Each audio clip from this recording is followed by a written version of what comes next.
ওই হুমায়ুন ফরিদি স্যারের একটা কথা ছিল না, তুমি কাউকে ভালোবাসলে এক বুক পরিমাণ ধৈর্য নিয়ে ভালোবাসতে হবে।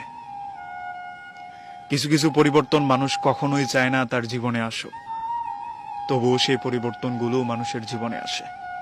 মানুষ পরিবর্তন হতে বাধ্য হয়, মানুষ পরিবর্তন হয়।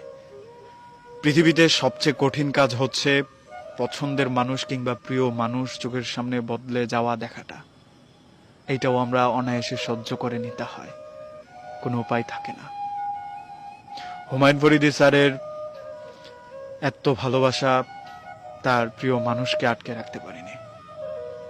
আমরা সবাই জানতাম তার প্রিয়তমা কিংবা প্রিয় মানুষের জন্য সে কতটা লয়াল ছিল, তবুও তাদের বিচ্ছেদ চলেই এসেছে।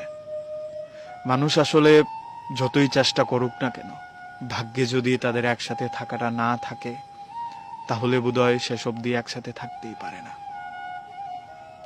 অন্যথায় আপনি কোনোভাবেই স্বীকার করতে পারেন না হুমায়ুন ফরিদের স্যারের সম্পর্ক আলাদা হতে পারে, তার কাছ থেকেও কেউ চলে যেতে পারে।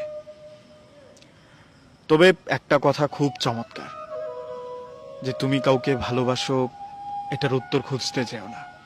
যদি কাউকে ভালোবাসার পর তাকে কেন ভালোবাসো এই উত্তর খুঁজতে যাও, তাহলে অন্ধকার ঘরে